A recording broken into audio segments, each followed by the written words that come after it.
It was nearly 1:30 a.m. when the garage door creaked open. Elena sat in the dark living room, curled up on the edge of the couch, her hands clenched around a chipped mug of cold chamomile tea. The television glowed blue, muted. She had watched a minute of the movie playing. Just let it run, more for background noise and entertainment. This wasn't the first time Daniel had come home late, but something about tonight had felt different. She had seen the message by accident earlier that day. His phone had buzzed while she was putting laundry in the basket. A name she didn't recognize, Mila Redheart, flashed across the screen with the words, "Can't wait for tonight." Same spot. She didn't say anything then. She didn't scream. She didn't cry. Instead, she waited. And now, at exactly 1:37 a.m., Daniel stepped through the door. The smell of expensive cologne wafted him before he did. Something too strong for a late work meeting. "Elena?" he asked, squinting into the darkness. She didn't answer right away, just stared at him. His shirt was slightly untucked, and a faint lipstick stain bloomed on his collar, like a red flag.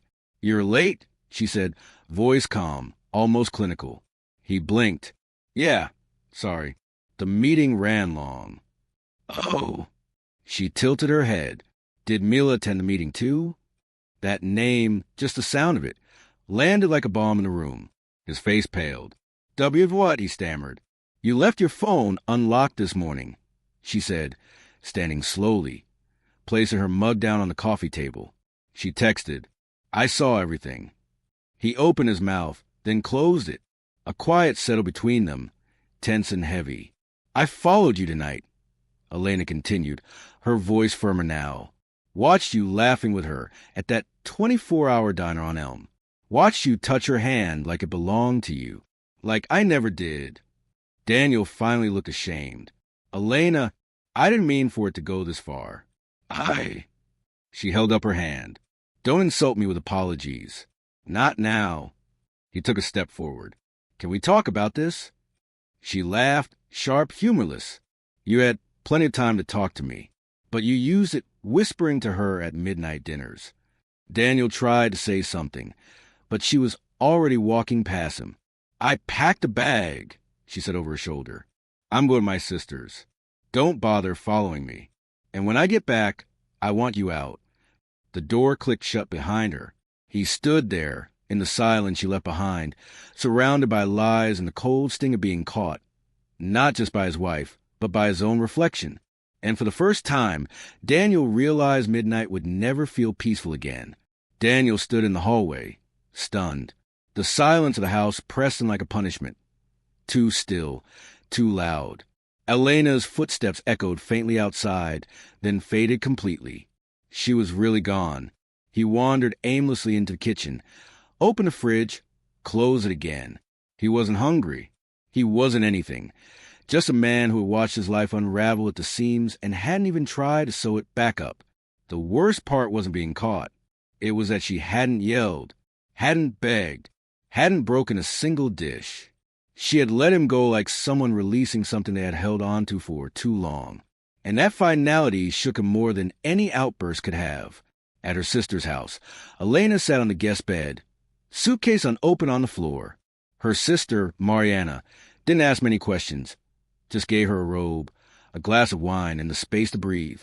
"You don't have to talk," Mariana said gently. "Just rest." But Elena wanted to talk, wanted the words out of her mouth, so they'd stop chewing holes in her chest. "I knew something was off," she whispered. "Months ago, he started working late, hiding his phone, turning away from me in bed." Mariana sat beside her, silent. "I asked him once," Elena continued, "if he was okay, if we were okay. He smiled, said he was just tired. God, I believed him." "You trusted him," Mariana said. Elena nodded, eyes wet but not yet crying. "And he made a fool of me. But the thing is, I don't even feel heartbreak. I feel relief. Like the truth finally took its mask off." Back at home, Daniel sat at the foot of their bed. His bed now. He scrolled through messages from Mila, but felt nothing. Not lust, not comfort, not the rush that used to come from sneaking around. Only a deep, hollow ache. He tried to text Elena. "Please come home. We can fix this." She didn't reply. Because some things don't get fixed. Some betrayals are the final answer. 3 weeks later, Elena returned, not to reconcile, but to claim what was hers. She walked through the house with quiet dignity, gathering her things. Daniel was there, watching, helpless. "Elena," he said, voice raw, "I made a mistake." "No," she said without looking at him. "You made a choice." She left the house with her dignity intact and her heart healing. Not because she forgave him, but because she finally chose herself. And Daniel? He was left behind, surrounded by empty rooms and a louder silence than ever before. As Elena closed the trunk of her car, she took one last look at the house. The one they dreamed in, fought in, made promises in. Now, it was just a shell of what used to be. Daniel stood in the doorway, arms crossed, eyes pleading but mouth silent. He knew better now. Knew there was nothing he could say to undo the night she followed him, or the nights before it when he thought she never would. She didn't wave, didn't cry. She simply got in the car, started the engine, and drove away.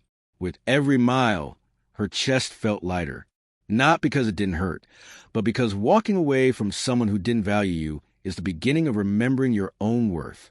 And Daniel? He stayed frozen on the porch, watching her taillights disappear into the dark. Only when they were gone did he realize he hadn't just lost his wife. He'd lost the only person who ever truly knew him, and still tried to love him anyway.